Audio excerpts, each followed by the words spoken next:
What's up, guys? It's your boy Nick, and we're back with another episode of Virtual Tailgate. Today, we're at beautiful City Park.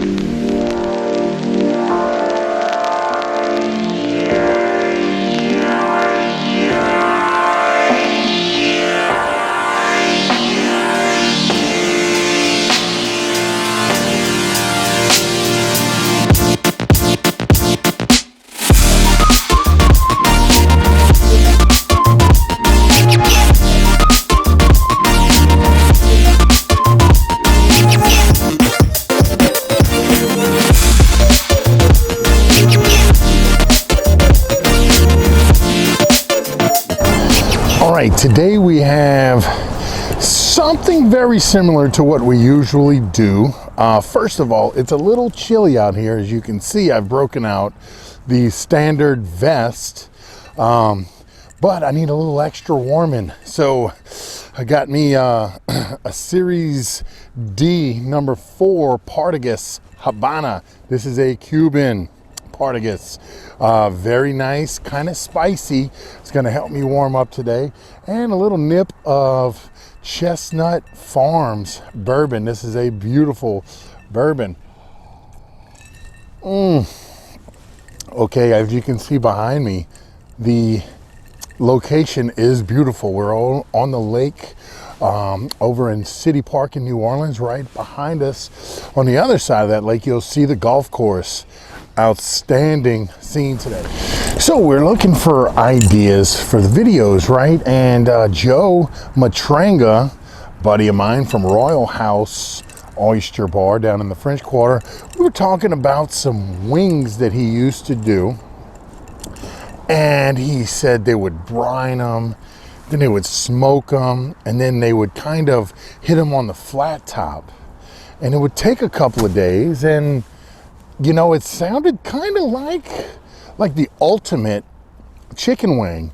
Now, don't get this confused with a traditional buffalo chicken wing, because we all know how near and dear those are to my heart. But this would maybe take the chicken wing to another level, to where I could maybe have a second chicken wing. And maybe it would impart some flavor and some juicy and some texture to where it could be considered as the ultimate chicken wing. Okay, so what does that mean? The ultimate chicken wing. Okay, would we be able to keep some juice while keeping the outside crispy? Would we be able to impart a new flavor without overpowering the wing sauce? Okay, so what we're gonna do today, we're on the 4th day of prep for these wings. We went ahead and we brined them for 2 days. We went ahead and we smoked them for 2 hours. We've got them in a vacuum seal. We've retained every bit of moisture that we could. And now we're gonna go ahead and fry them. So, hey, without further ado, let's take on a journey of the ultimate wing. Strap in, guys.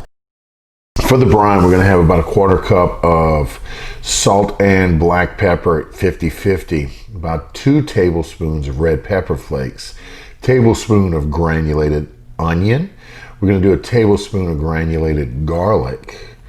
Right after that, we're going to put some thyme leaves, about 2 teaspoons of thyme leaves, and a tablespoon of white pepper. We're doing that pepper mounts. Okay, we got a 1/4 cup of white wine vinegar. This is going to help things get together, and it's going to give us some tang that we're looking for on those chicken wings. It'll also help tenderize the meats. Going in with a 1/4 cup of dark brown sugar. This is going to help get some color at the end. 6 cups of water, and then take your whisk and make sure everything is fully incorporated. Set it aside. Now let's cut those wings in half. I like to keep the tip on, because if it's done right, then we're going to have a crispy treats before we start getting into those flaps. After that's done, we're going to get our vacuum bags ready. Now, if you're making your own bags, make them a little larger than you thought. It's tough to keep this liquid in while you're vacuum sealing. But if you have small bags, go ahead and make 2 bags and split it. So what I do is take the wings and I kind of lean them off the end of the table. It helps to separate the liquid. Now we do have a vacuum seal in there and it's completely sealed up. All right, after 2 days in the refrigerator, what we're gonna do is open this up, get you a strainer, and we're going to rinse the brine from the wings. Don't worry, there's plenty of flavor in those wings.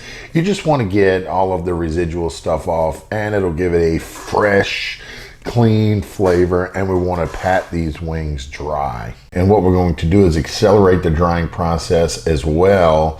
And you can do this a couple hours before most. It's not totally necessary, but make you a spot in the refrigerator, and what's going to happen is that refrigerator is going to want to pull out, oh, ballin'. The refrigerator is going to pull out some moisture also. So now we just get the smoker ready, put it at 200 degrees, and then we're going to go ahead and smoke those for about 2 hours. Like I said, at 200 degrees, pecan wood is. Now, once the 2 hours is up, they're going to basically be cooked, but like many of you guys know, it won't be crispy on the outside.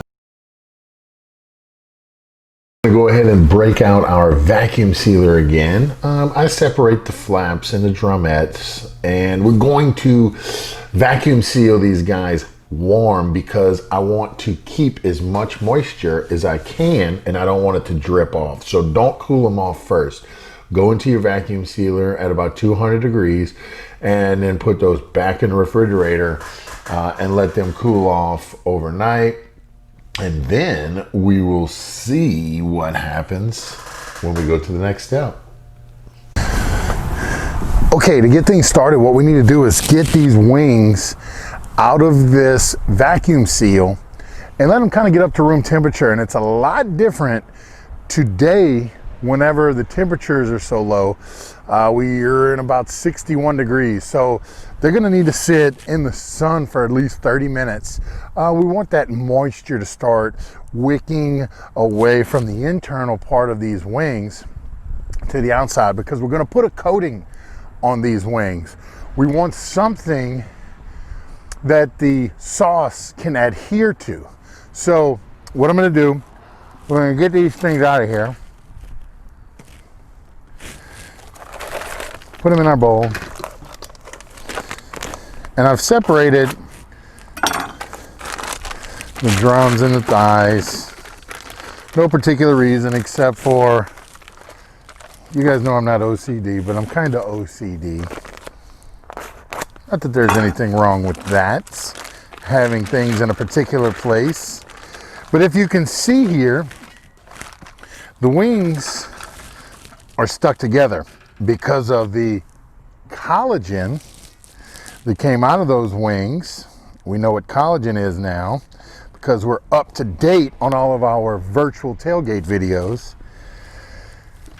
So what we want that to do is kind of come up to room temperature, like I say, or however, whatever temperature that is, but we want a little bit of sticky on them so that our cornstarch, which is going to be our adherent, has something to stick to, hopefully making them the ultimate chicken wing. Now I got to tell you guys, these are cold, so you know that flavors and aromas do not come out, but that's a beautiful smell. Next, we need a dressing. Now, I am generally a ranch eater. On the wings, I like ranch, you know, and it's something, frankly, I'm kind of ashamed of, because traditional Buffalo, New York chicken wings are served with only blue cheese. Okay, well, I've got a problem because I don't really like blue cheese dressings. So, for the ultimate, I didn't even bring ranch today. I'm gonna make blue cheese, a blue cheese dressing, should I say.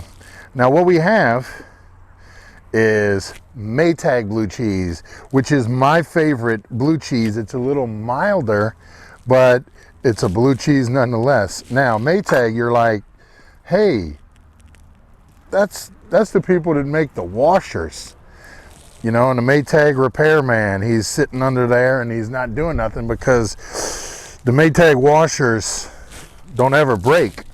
Well, maybe that's the case.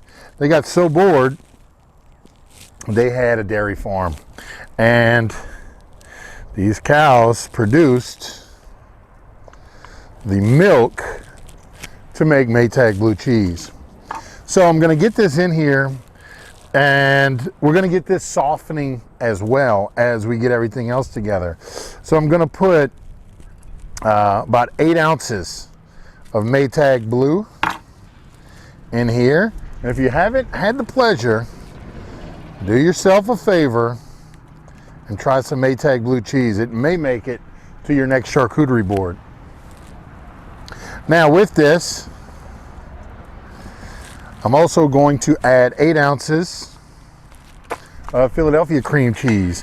And we also know that Philadelphia cream cheese needs to soften as well. So there we go. We have the cream cheese and the blue cheese in our bowl. Let's just sit it off to the side, and we're going to get everything else ready because we've got a sauce to make. And man, have I got a story for you about this sauce. Is start off with a stick of butter.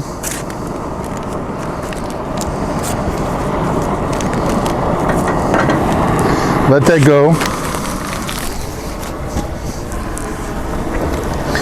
And then we're going to get one 12-ounce bottle of hot sauce. This is Cristal for the Birdman. Now, this is naturally, what we're also going to do is get our blade out.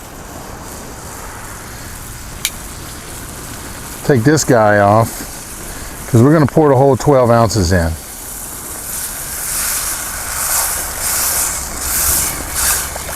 Okay.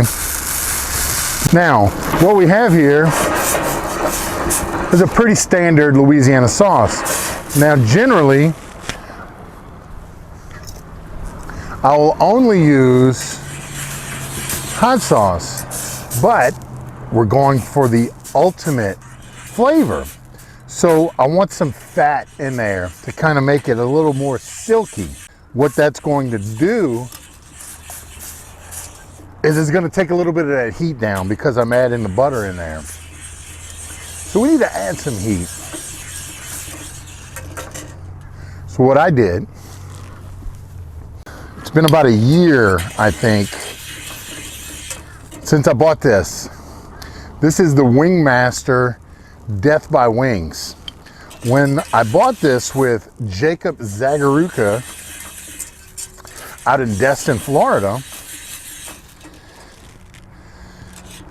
the guy told me it was about 6 million Scoville units. Now that was a sales guy, and I don't know what 6 million Scoville units taste like, but it was the hottest sauce they had in the building. So I got it, and you can see in a year, I'm a wing guy. I can't throw this stuff away, but it is fire.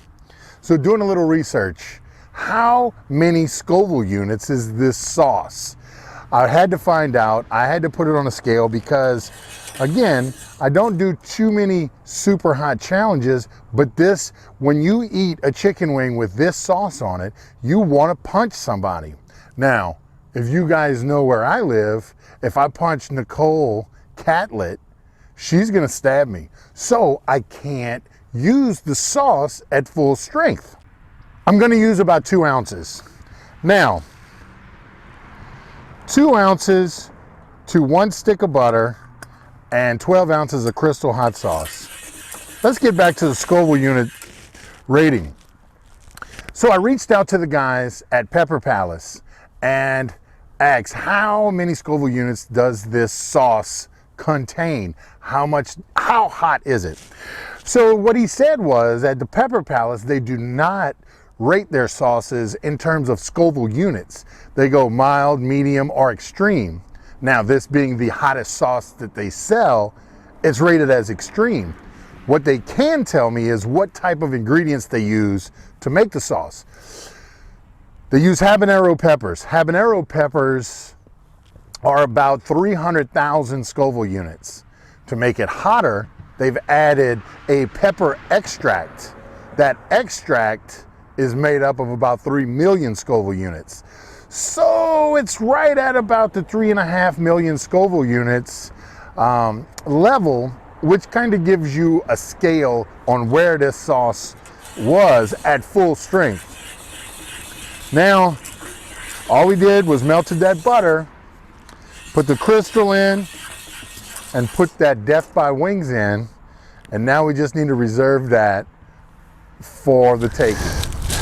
Okay, now that our cheeses have softened up a pretty good bit, what we're gonna do is incorporate the rest of the ingredients to make the dressing. So you wanna start off with breaking up the cheeses, and you're gonna need a spatula, you know, a rubber spatula, to make sure you get everything from the bottom. It's gonna wanna stick to the bottom of your bowl. But we got 8 ounces of Maytag blue cheese, 8 ounces of Philadelphia cream cheese, and we're gonna go with 16 ounces of sour cream.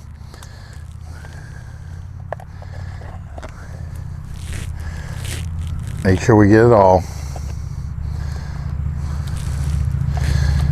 And then we're going to add a 0.4 of an ounce of buttermilk dressing mix, the dry mixture. And that's gonna be our seasoning. And then we're just going to fold it in smoothly. You don't really want to put this in a blender, because then it's going to be too smooth. You want to see that it's the blue cheese. You want the crumbles in there, and you want it to have some bolster. I'm going to go ahead, get a taste.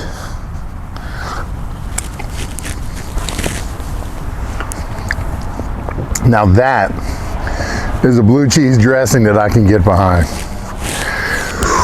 Wow, that's going to be good.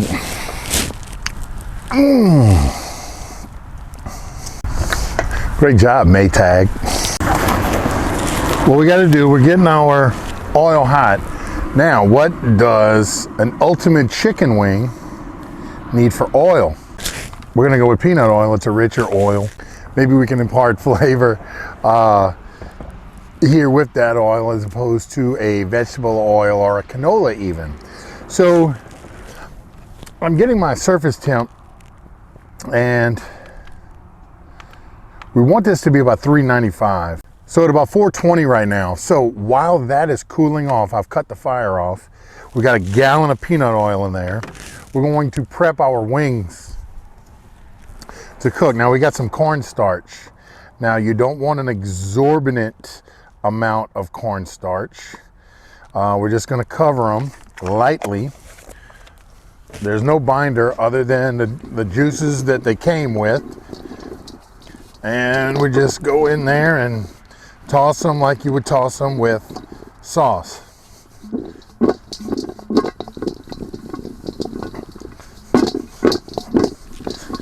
Okay, now that's going to give our sauce something to stick to.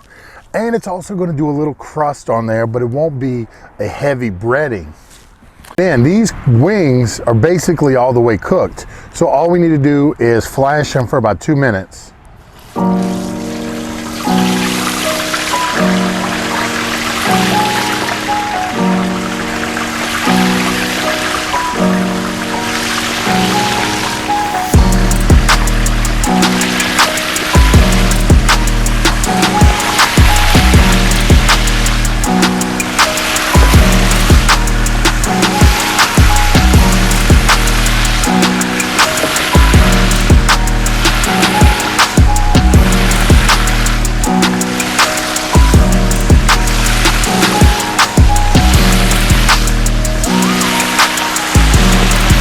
you can smell that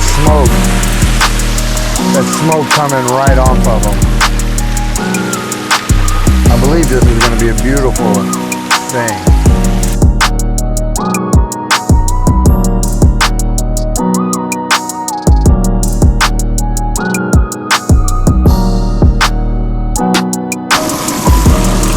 You can go ahead and feel them. You want them to be firm to the touch with the crusty outer cord. We have achieved, man,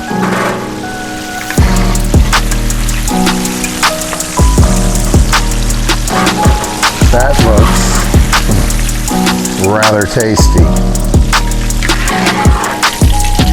So you can see the cornstarch offered a very slight outer coating. Nothing overpowering. These are very close to naked wings, which is the OG, and it is my favorite. So we're thinking that this is going to be the ultimate coating for the ultimate chicken wing. Now let's get to the sauce. Because we've rendered that fat out in the smoking process, it's a fairly dry product, but we have a crisp outer texture. So we'll just pour about a cup or so. Doesn't have to be extreme.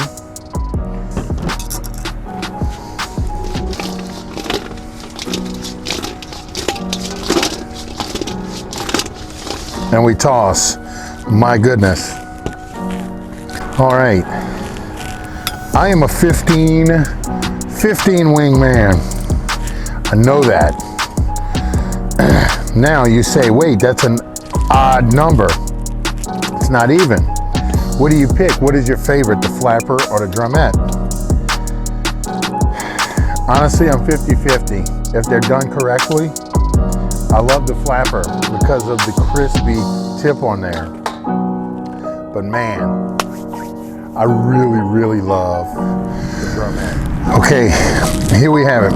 Now, I gotta tell you, I'm very excited. First, I gotta put this down. So the proper way to do it, you gotta take that tip off. And if it's done right,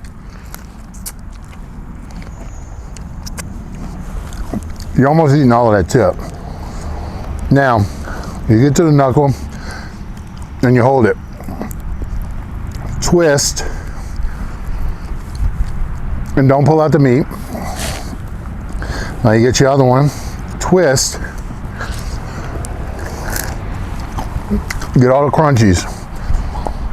Now what we have is our handle. And if we can remember when Lil Pookie did it, this is just a little different version, but it's all meat.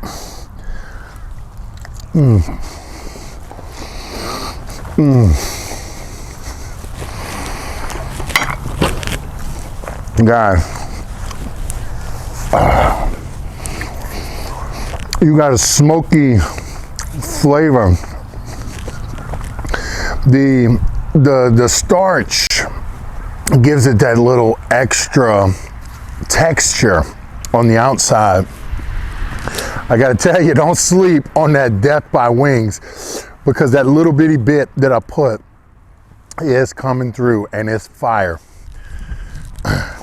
To wash this one down, we got Urban South Throwback Vibes. It's a West Coast style IPA.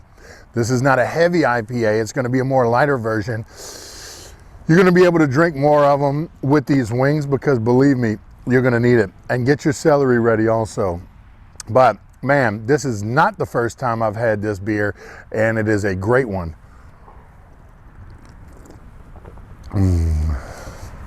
Urban South, you did it. That's another hit right there. Okay, guys, remember, every day is game day. How do you virtual tailgate? Bring your next meal up to the ultimate level. How can you impart flavor? How can we add more dimension? How can we add more textures or flavors without overpowering and changing the dimension of the initial food itself. I gotta tell you guys, these are some killer wings. I don't know if they're going to take the place of my traditional, but man, I'm gonna enjoy all 4 pounds of these. Okay guys, peace.